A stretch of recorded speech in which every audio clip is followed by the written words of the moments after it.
I would like to invite you for a quick guessing game. So here is a Spanish expression, no style or no parabollos.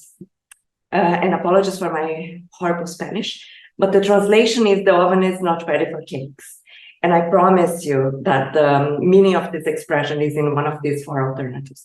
So to be tired, to be angry, to be drunk, and to do something useless. So a quick show of hands for option A.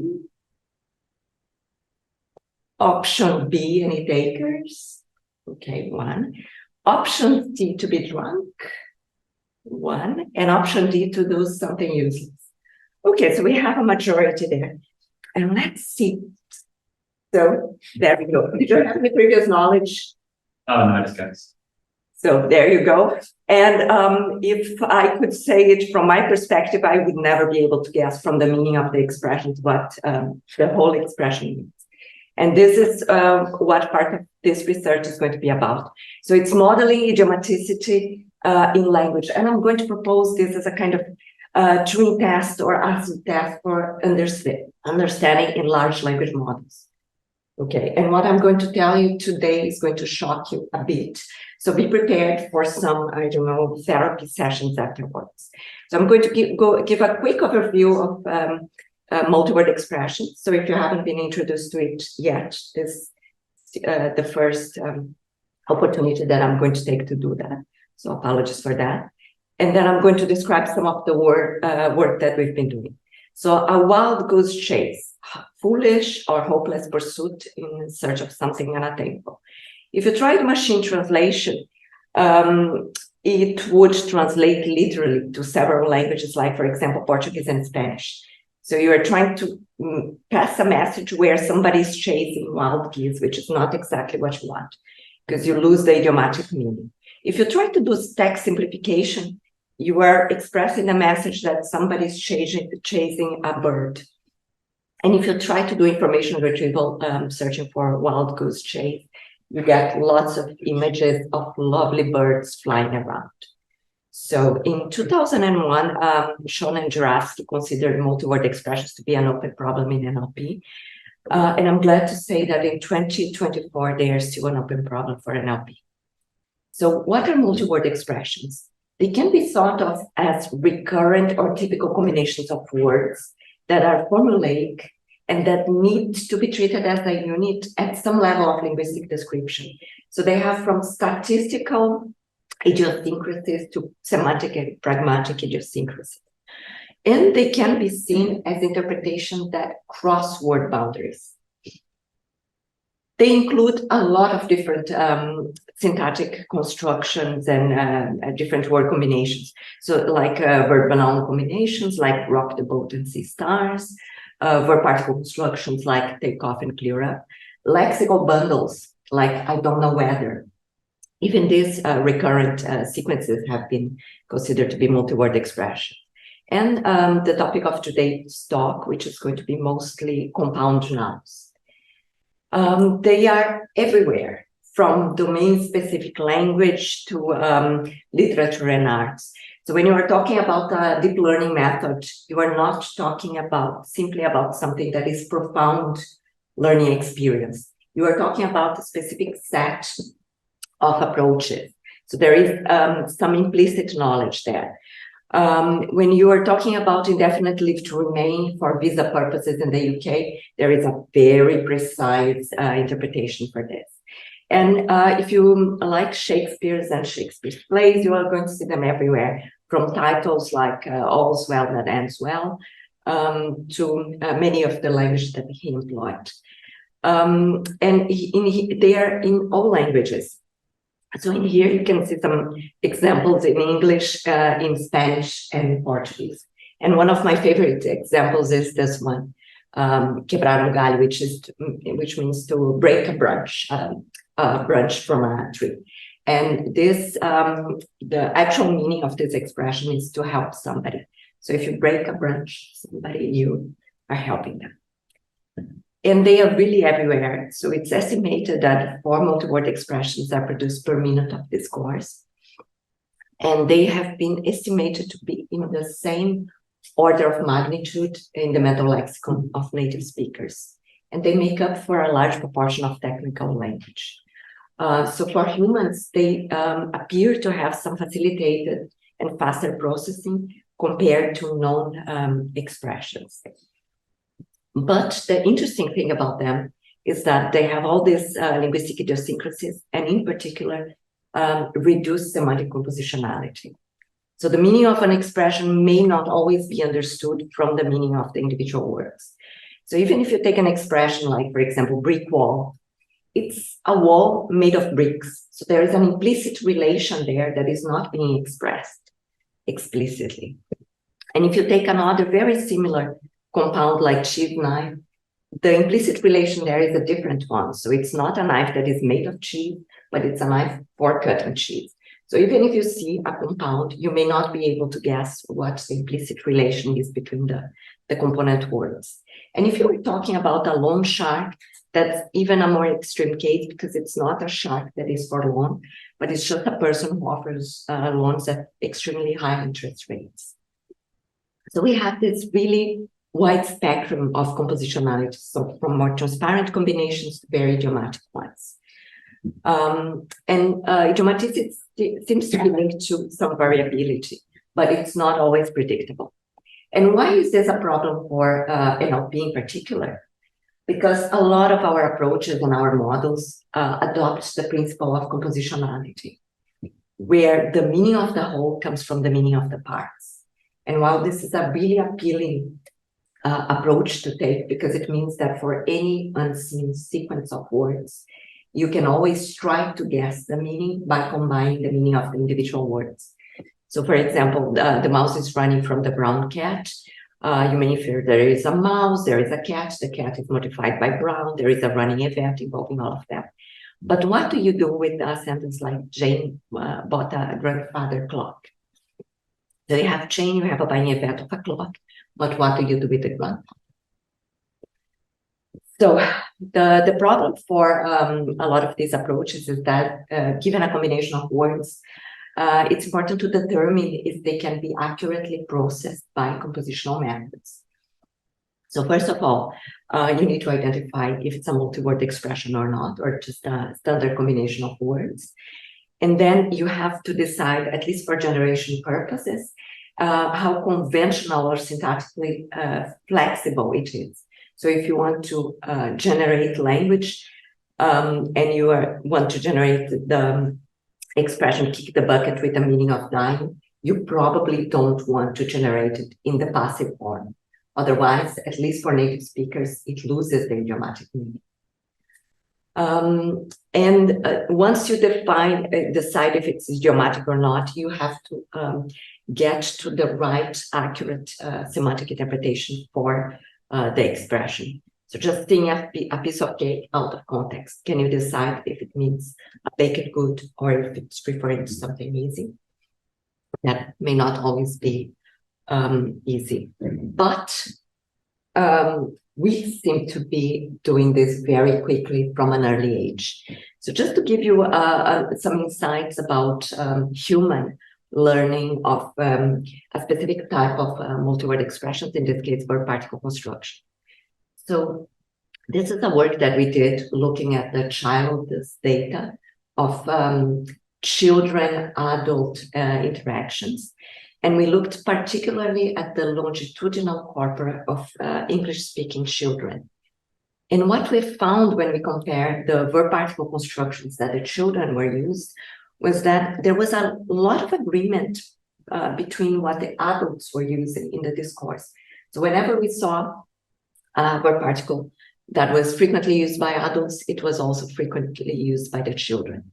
And they seem to involve a lot of the same verbs. So in terms of the verbs used in this construction, the agreement is 0.84 Kendall Tal.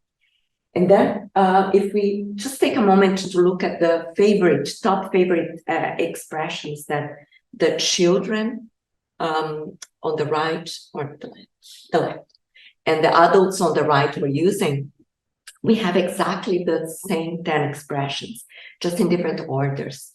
The only difference was that children used fall down a lot more than the adults, and the adults used pick up a lot more than the children. But this is probably for pragmatic reasons. So the children always pointing to something that fell down. And when we looked at the distance, they were mostly adjacent, but children, even children seem to be also allowing some intervening material. So whatever the children were seeing, they were using, and even from a very early age. In terms of adult usage of this expression, even native and non-native speakers use them fluently. The only difference sometimes is in the perception and the speed. So as a non-native speaker, if you hear an expression for the first time that you've never encountered before, you might not be able to tell precisely what the expression means, but you are going to pick up contextual clues and at least have a guess. You will know that there is something quirky there, that you are not fully understanding the language, and at least hopefully have an intuition of what that means. So now I'm going to tell you what models are doing and how we've been testing this understanding. So we've been adopting a protocol that was defined by Siva Reddy and Diana McCarthy, who used to be associated with this department, where they started asking human annotators about compound nouns, two-word compound nouns in English. And they were asking not for compositionality and idiomaticity, but they were asking how related the component words were to the meaning of the expression. So they would ask about police car, for example. Is it a car? Is it related to car? Is police car related to car? Is it related to the police? Is it a car used by the police? Showing the expressions in a given sentence, like in this case with climate change. So is encourage adaptation to climate change may conflict with blah, blah. And then they would ask the question. So is the expression related to the components, or a paraphrase with the components? And then the participants would use this Likert scale to say, yes, they agreed that it was literally related, no, or no, they didn't agree, yes, they agreed. And we extended a bit this protocol, asking for people to provide synonyms for the compounds in those sentences. And we extended the data set. For English, they had 90 compounds. We extended with another 190. And we ported the same protocol for equivalent French and Portuguese expressions of two words, nouns followed by adjectives. The interesting thing about this data set is that it's balanced for compositionality. So 1/3 of the expressions are idiomatic, 1/3 are fully compositional, and 1/3 are partly compositional, where the expression is only linked to either the noun or the adjective in this case. And we, the pool of annotators were linguistic students, computer science, and mechanical Turk workers. And we had around 30 judgments for each item. Just to give you an idea of the difficulty of the task, for Portuguese, the alpha score for the full compound among the annotators was 0.59. The judgments fell into this nice arch where there was a lot of agreement for things that were very idiomatic or very compositional. And there was some more disagreement, some variation in the judgments for the things that were in the middle of the scale. And some of the expressions that gave us the most variation in terms of judgment were things like dirty word, where some people considered it to be very transparent. It was just a word being used in a, let's say, interesting way. And the ones considered most with most agreement were things like graduate student, where virtually all the annotators thought that it referred to a student was doing graduate studies. Happily for us, they found the line of compositionality that we expected. So in here you can see the annotation for the whole compound in yellow, and then the annotation for each of the components aligned. So it seems that the most, let's say, idiomatic component is driving all the compositionality judgments now. And I can give you more details afterwards if you want. But as soon as you have one of the components being considered idiomatic, the full expression is considered very much fully idiomatic. Okay, and we derived a few resources from this. So, for example, we annotated the synonyms that we derived from the annotations in terms of how difficult or how familiar they were, for example, for text simplification purposes. Okay, and how does it relate now? How can it be used for evaluating current models? So as we all been very aware, first assumption about the distributional principle is that we shall know a word or a multi-word by the company it keeps. So the surrounding words are going to help determine the meaning of a word or an expression. And then this context of surrounding words or dimensions are going to help place this word or multi-word in a multidimensional semantic space. And the simple assumption that we do is that the closer in space they are, the more similar semantically they are. And several distance measures can be used to determine that. And one of them is the cosine similarity. And Jeff here can tell you a lot more about how we can combine the component vectors of each of the words to derive the meaning of the expression. And one of the operations that is that has been widely used is the sum of the two vectors. So if you are talking about police car, you take the vector of police and you take the vector of car and you sum them together. And you also take the dedicated vector that you construct for police car as a single word, and you measure the cosine distance between the sum of the individual vectors and the vector, the dedicated vector. If they are close together, we use this as an indication of compositionality. So for Cloud 9, we would expect the vector of the combination and the dedicated vector to be further apart. And this very simple assumption works really well. So when we compared, for example, using static models like Word2Vec, the traditional PMI-derived models, we found for English 0.82 Spearman correlation with the annotators, with the annotations we had collected from humans. And more or less the different models that we tested at the time had quite robust and similar performance. So around 0.82 for the original ready data set and 0.73 for our own data set. And more or less around the same ranges for French, 0.7, and for Portuguese, 0.6.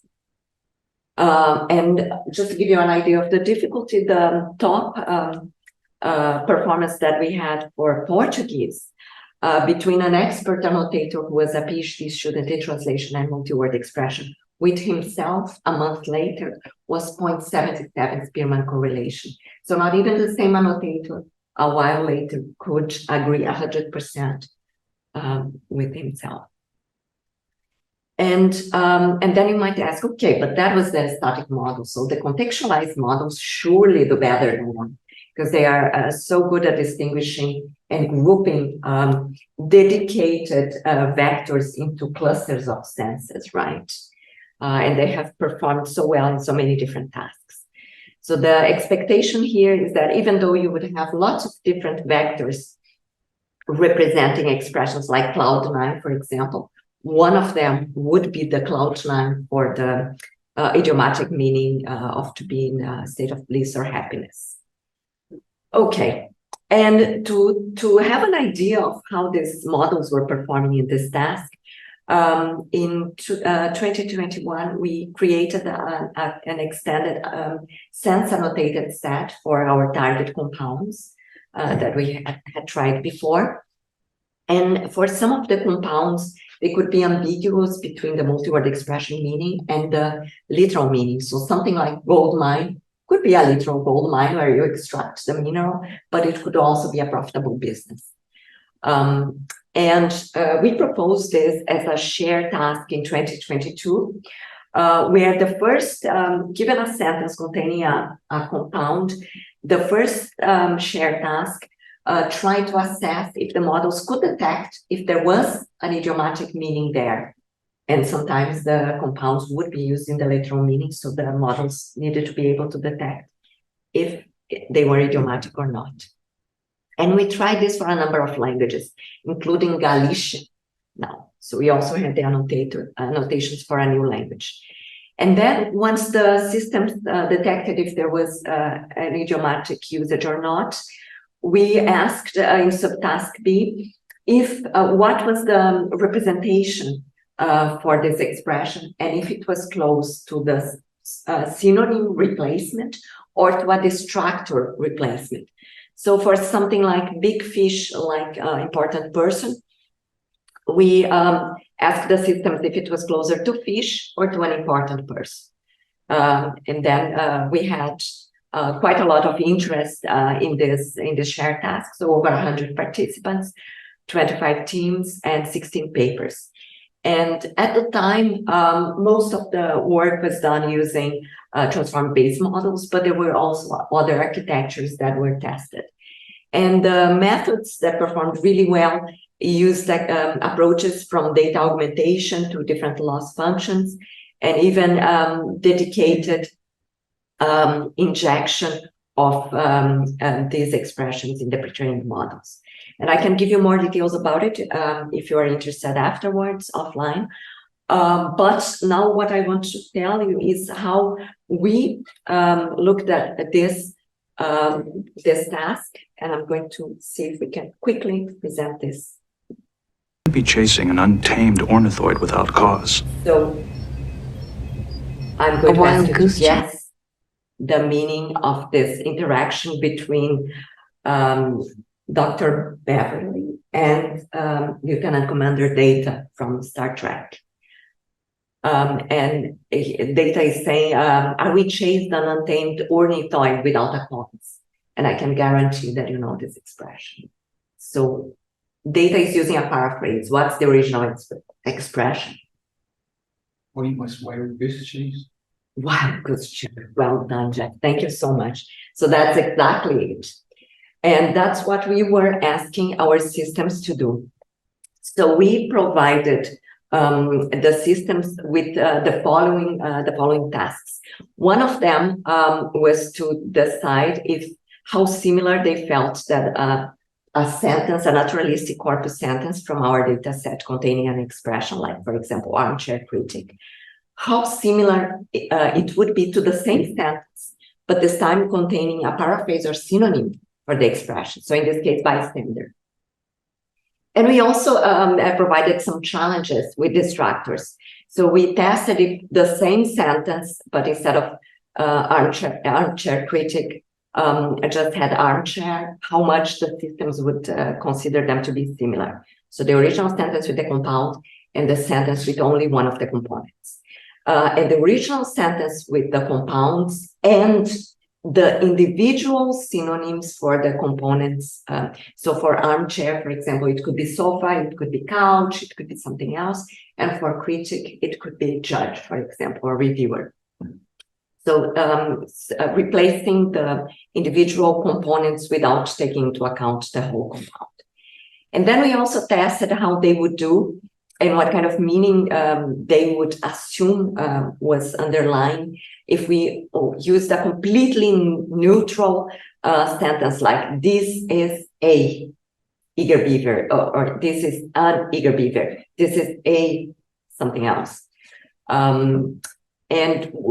So we generated this sentence, manually revised them to see if they didn't have any kind of distractors like incorrect agreement and so on.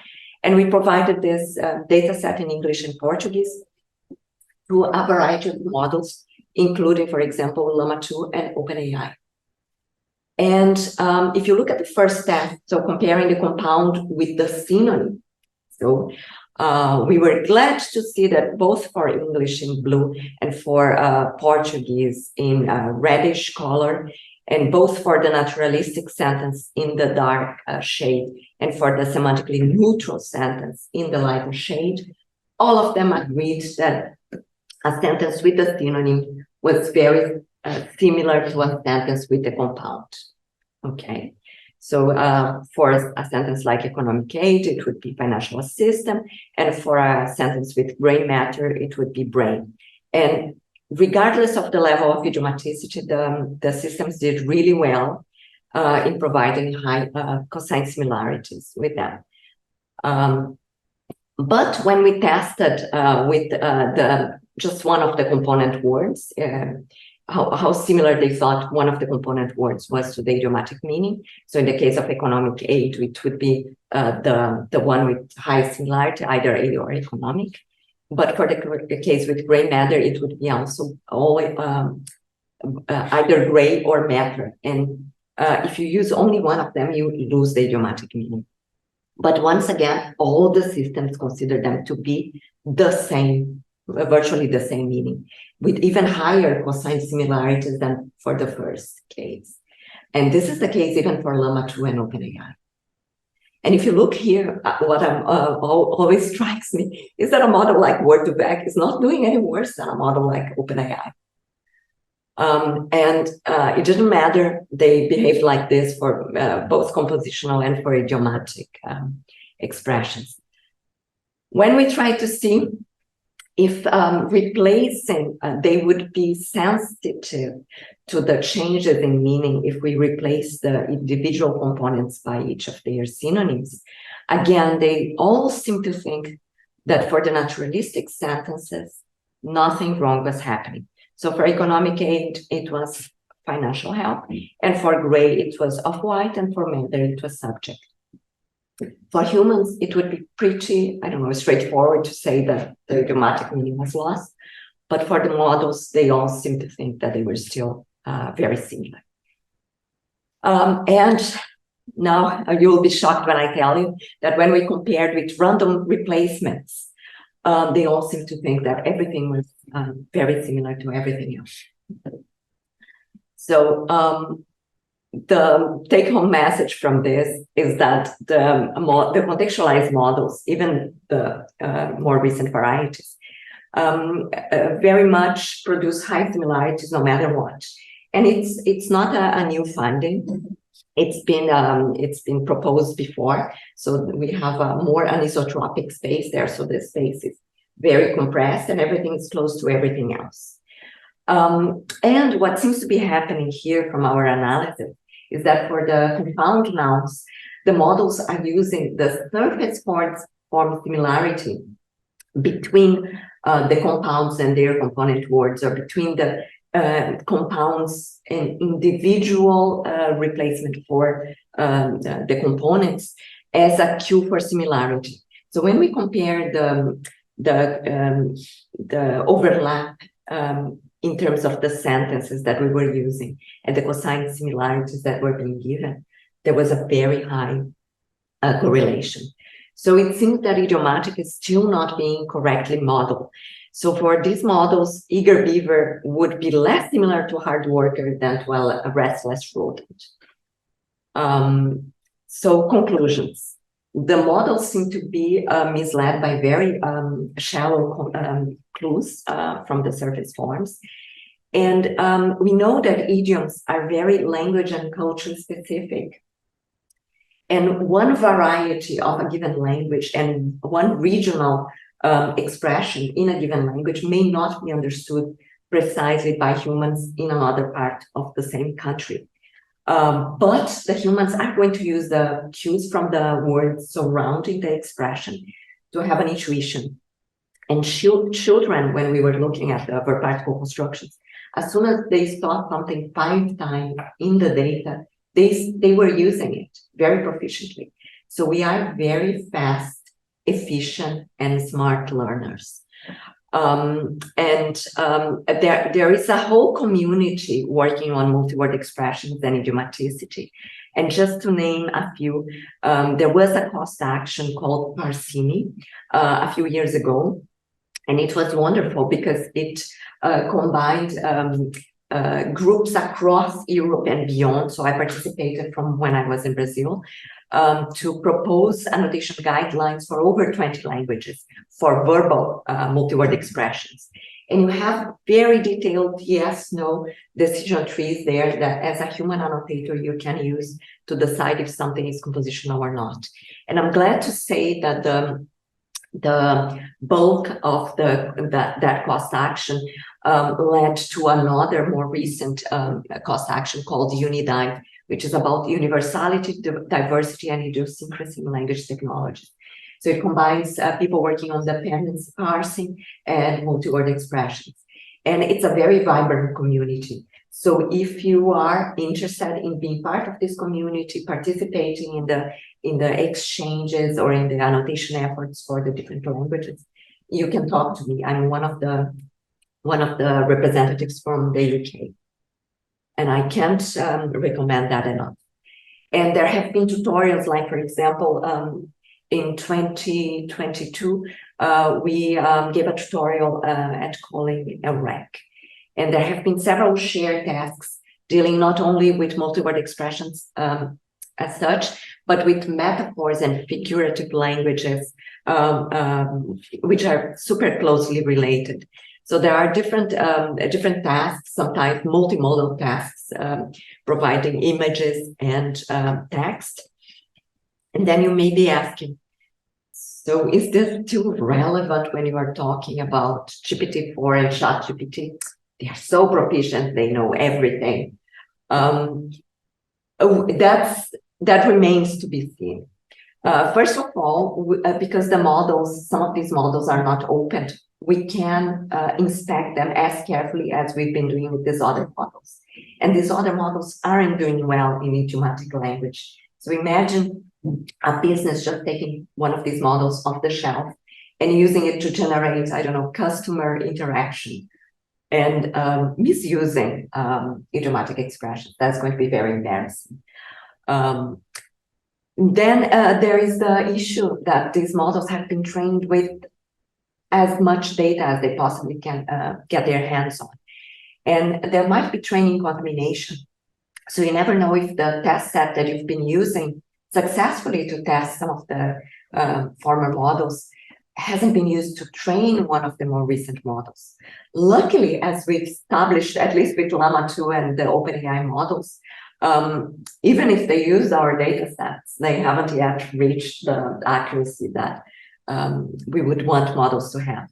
And then, of course, the results are unstable. So these models are dynamically updated. So if you test them one day, it's not the case that you'll get the same results in the next day. And it's not even the case that you are going to get the same results if you ask the model to give you, a second answer for the same question. So there is some amount of variation. So which of the answers can we trust? So these are my challenges that I'm hoping that you will have your views on how we can best proceed as a community and inspect these models. So a lot of this work was done in collaboration with many researchers like Marcos Garcia, Carolina Scarton, Carlos Ramesh, to name but a few. And this work has been supported by the Brazilian Research Council and by EPSRC. And just to finalize, I'm going to give you some idioms that can be translated literally from German. So if you are a German speaker, you may know them, but if you aren't, here are just some examples to, give you some time to think about any questions that or any discussions that you'd like to have. And thank you once again for this invitation to give a talk to you and to exchange ideas and be in this, which is one of the most traditional places for NLP, for cognitive science, computational neuroscience in the UK. So it's a real treat for me to be here today. Thank you. Thank you very much. So does anyone take questions? Two questions. First of all, when you show results for OpenAI, which model is that? Is that 3.5? I think it was 3.5. We tested with a variety of them, as many as we could put our hands on. And in here, I put a subset of the models that we tested, but they basically present the same trend. So there are some more But not- evaluations. But not for. With 4, we did some of these experiments just using different prompts and prompting the model. I don't have the specific answers that it gave here. It seems to be proficient for some of the more frequent expressions. So it has enough, if it has seen enough of these instances in its training data, it can do well. It, of course, has dictionaries and definitions. So as soon as you ask for a definition, it provides one. But when you try the lower frequency ones, and multi-word expressions are frequent as a phenomenon, but individually, lots of them are very low frequency. So as soon as you start deviating from the bulk. So has anybody tried to systematically investigate the extent to which different multi-word expressions, idiomatic multi-word expressions, are being recently properly understood, correctly understood by GPT-4? That's what we've been doing more recently, and so we've been applying some of these tests, and depending on, so we tried even the same question repeatedly, because you can ask the model to rephrase, and every time you ask the model to rephrase, you get a slightly different answer. And we tried with scores, okay, from a score of 0 to 5, so exactly the same question that we ask the humans, we ask the model. Can you give a score from 0 to 5 of how idiomatic you think this expression is? And it gives you a score. But you can't. There's another way of trying to probe whether it's understood it, which is whether it uses them appropriately. So when it generates summaries of things or whatever, does it make appropriate use of these expressions, or does it not? Or does it avoid them when you do it? Because it's asking it to answer questions about what it knows is quite a different thing from looking at what it generates. It does be completely different, inconsistent. Yes, the issue is how to best consistently do that in a large scale. Yeah. So we've been trying also with the synonyms, because we have the synonyms and we can ask how similar, or is this the same as? Yeah, but I'm questioning this methodology. So, I mean, it's a thing to do. I'm not saying it's not. It's easy to tell me. But if you wanted to find out, depends what your question is. If the question is, I'm not sure I'm going to formulate this well enough, but whether or not they're able to use multiple expressions in a way that demonstrates an understanding of the real meaning, that isn't necessarily going to be answered by your methodology. So I just wondered, because my sense is maybe that the answer to that may be more positive. It might actually be okay at using them. And then the question is, what about the less common ones and so on? So, and then one last question is, given what you have observed as the weaknesses of these models through your, what does that tell us? Can you generalize in what way should we therefore be wary about what they're doing and how we should use them? Because they're clearly useful for some things and less useful for others. What does this work tell us in that regard? So in terms of the protocol, we've been financing different ways of doing that. So we even tried asking, can you explain what this expression means? And we give the model some of these expressions, and it gives definitions, it gives some examples, and so on. We even tried with some new expressions, and expressions that we've had tested, for example, with humans. So I don't know, one of them is slap the ketchup. So we invented sentences that humans could tell what this new expression meant, and the models could more or less guess some of them.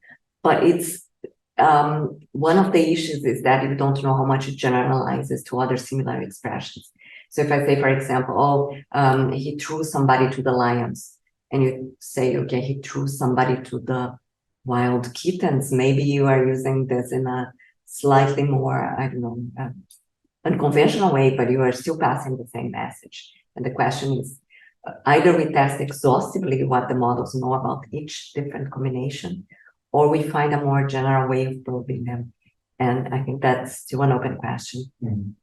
And the other one is that, of course, they are very proficient, fluent models for a lot of things. And when we tried, for example, with fine tuning, you can see that they quickly learn as well. So we tried from 0 shot, 1 shot, and I think 5 shot. And the models were able to learn them. The question is, you don't know what they don't know, and they always answer with certainty. So having an understanding of how to get this uncertainty measure from the model, I think it would be a real contribution to the community. And I'm hoping to hear your views about this. Any more questions? Well, yeah, kind of on the same topic. So I think one of the ways you tested was giving it an idiomatic expression and asking it to explain what it is. Have you tried the opposite of that, where like you give it a rough description of scenario and say, come up with a suitable idiom, and test it if it still recalls like the kind of idiom that we would use to describe the situation? That's an interesting idea to explore, because you don't know what it's going to generate. It may take a while so that it understands that it needs to generate the idiomatic expression you want. Yeah. I mean, I think my line of thinking there was that if you're asking it what idiom means, it may have been like in its training or whatever, it's probably seen some data. It's like someone's asked the question like, oh, what does this mean? And then there's an explanation. But then like there's probably less likely cases where like someone said, oh, I got this situation, come up with an idiom or whatever. It's just that kind of reversal would be interesting to see if that kind of, yeah, it shows the same understanding, is able to recall what kind of idioms would be suitable. You know, that's my positive view, my optimistic view of the changes in times and changes in models is that we have an opportunity as a community to get creative about the ways we broke these models. So we can do, I don't know, use chain of thought, use multimodality. We can pretend to be non-native speakers and not pretend, in my case, really be a non-native speaker. And try to investigate if the models have the same difficulties and use the same clues as humans. So some more recent work that I've been doing, we've been collecting eye tracking data from native and non-native speakers. And we would like to know, for example, if the models are paying attention to the same contextual clues that the humans are. So if you had to guess the meaning of one of the expressions, you would probably use the context words surrounding it. Are the models doing the same? Are they more similar to a native speaker or to a Brazilian native speaker of English, or English speaker, native speaker of Brazilian Portuguese? So, and can we find the similarities, or are they using something completely different? So, I think there is scope for investigation. Any more? Are there any online? Yeah, I've got the chat open. I don't see any. Can I see the slide with the sum, the sum vectors and the responsibility? Yeah. So I now also ask for audience participation. So Jeff has done some extensive work in testing different operations to combine them. Okay. Also here you're just going to combine this dual element wise solution. Yeah. Yeah. Do you also divide by 2? Or divide by the number? So you can try the sum, you can try the average. We tried multiplication, we tried weighted multiplication, and I think you tried a lot more than that. And the sum seems to be a very simple one that works well. But the difference between like the sum and the average is probably minimum. Minimum. Yeah. So it's the results were qualitatively similar to the ones with the average. So you maybe use this just to determine if it's an idiom or not. Yeah. Yeah. So in the corpus, we would annotate all the target compounds with an underscore so that the static models would treat it as a single word. With contextualized models, what we've been doing is using a technique to inject an embedding for these expressions as a single token. So there is some work done by Heinrich Schutz and Timochik in using attentive mimicking to tell the model that this should be treated as a single unit, and this is the vector representation that you would want the model to consider. So you inject in the pre-trained model a dedicated representation. So you mean a token? A multi-word token, exactly. So the technique for BERT was called Bertram. That's without training that again. Yeah, so we tried different approaches. We tried training it from the beginning with added sentences with these expressions, and we also tried injecting. So you get a trained model off the shelf. The pre-trained model may have the subword components for your compound, but you never know how they are being combined. So what we did was to inject this dedicated single token representation using this attentive mimicking model into, let's say, BERT. And we did the same for, I think, clinical terms, because you have this huge domain-specific compound. So there is a question online. It's quite a long one. I'll try and read it out. Yeah, it was. I think we spoke yesterday that my recent email paper about compressing the sequence did something like this, where you put it in the tokenizer's vocabulary, all the multiword expressions that you learn from the in-domain data by frequency, and then you initialize the embedding just by taking the pre-trained factors and averaging them. That becomes the new embedding, so you don't have to retrain from scratch. So the model will naturally, you're giving a prior that this is already a multiword expression. It doesn't have to know anything about, it doesn't have to guess that police car is the multiword expression. It already knows from your tokenization. And that's why tokenization is so important, because it gives the models prior what we're looking at.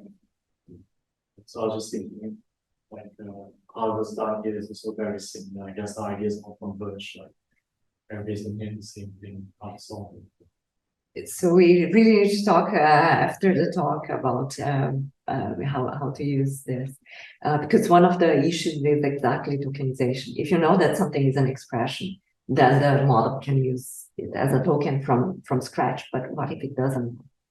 And then, of course, who can train a model from scratch these days? One of the big models. So there's a question online. I wonder if we can think about this problem in terms of a masked language modeling task. Given a text, mask words randomly to understand the language. Same way we can identify the idiom span, mask it, and teach the model to fill the idiom mask. This way, I presume we can learn the meaning of the idiom from the context that exists. And there are some pre-trained language models that do masked language model based on masking linguistic features like naming entities and others. I wonder if we did the same for the span, if the model will be able to capture the meaning of the span from its context. That's kind of follow like what you were just talking Who about. asked that enormous? Exactly.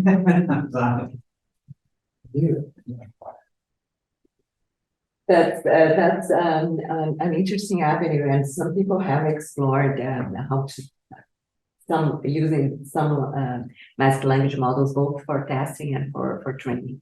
For testing, you can mask one of the words and see if the model can guess and what's the ranking of the other component of the multiword expression. So I don't have the figures from the top of my head. Yeah. Interesting. Anything else? I'll ask a question at least. Can we go to the slide where you're comparing the different contextual?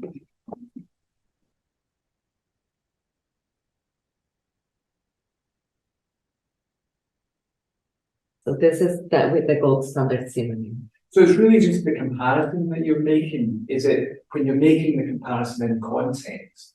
Is it always the same context you compare across, or?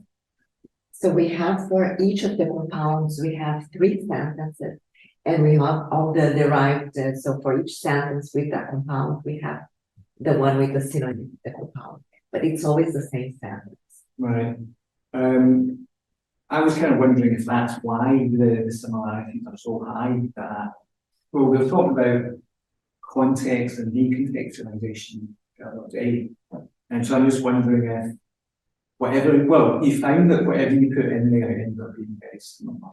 And it seems like that's because there's a certain amount of the context being added into that representation. So one thing is, do you want to compare between different contexts and say, kind of recognize that there are semantic similarity in these two different contexts? And do you want to do decontextualization? So this is, so one of the comparisons that we did also was to see if the model, so in context and out of context. So we gave the models just the single tokens. So for eager, beaver, it would, eager would be one sentence, beaver would be another sentence. And we also had the case where eager, beaver was a single sentence. And we tried to compare and see how similar the representation for the expression would be to the representation of a sentence containing the expression. Right. And even comparing different sentences with the same compound. And again, the similarities were all very high. And it's, so our idea with using the neutral sentences would be to try to get to the underlying, to the default meaning or the most prevalent meaning that the model would give to that sequence of words. But everything was so similar to everything else. Exactly. So what's missing from the language models? What is it need? So when you kept saying, you kept talking about how a speaker makes inferences. And one of the inferences that people are making all the time is an inference about what's the intention of this other speaker. And I've been wondering recently if that's what's missing from the language model, rather than just trying to predict what's in it, what. To learn language properly, you need to be, there needs to be another speaker there and try to make that difference. Is that something you thought about? That's a really good this is a really good description of how we would want these models to be, to have some awareness of the intentions, the state of mind, and trying to get, so with this human in the loop feedback, I think it's a simple approach of trying to do that. So trying to see what would be most helpful for that particular interaction. And I hope that as a community, we are going towards real understanding, not just the fluency of seeming to understand something. And that's what we try to do as humans. For me, it's generally a miracle to think about how we understand one another, even when we don't speak fluently the same variety of languages. We have that helpful behavior of wanting to communicate. Yeah. On that note, anyone else want to communicate? Yes. Just back to this task again. So how did you, so when you're comparing the two sentences, what are you comparing? Are you comparing like the representation of the sentence as a whole, or just the actual word itself? I didn't quite catch that. That's a very good question, and that's exactly one of the things that we decided to test. So the cosines that I'm showing you here are for the representation of the full sentence.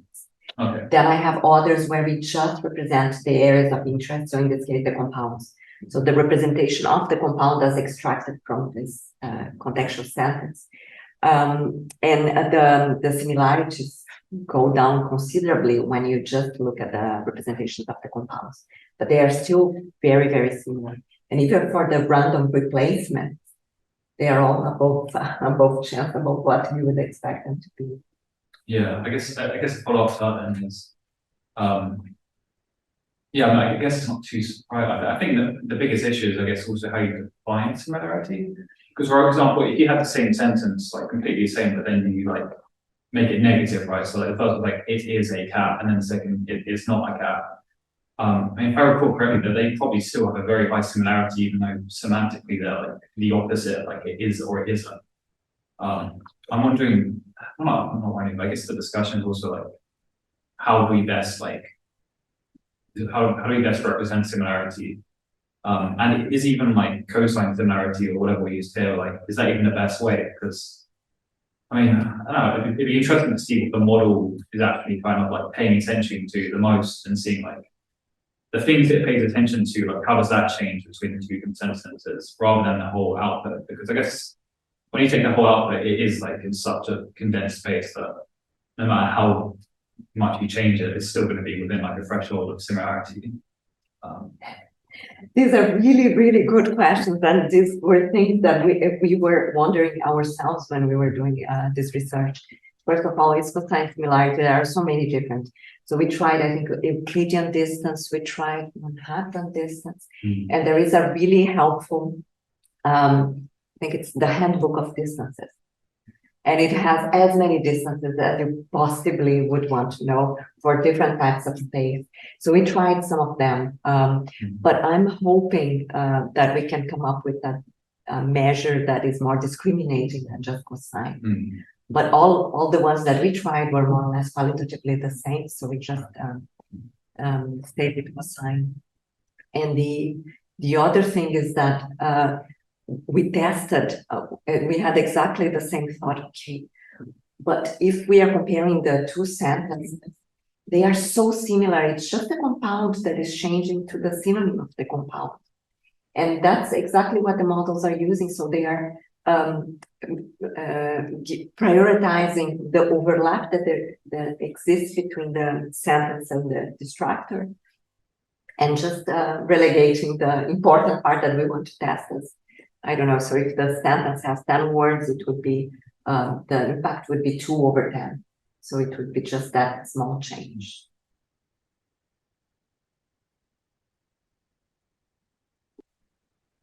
Any last questions? So thank you so much once again for inviting me. It's been a real pleasure being here. Yes, thank you very much.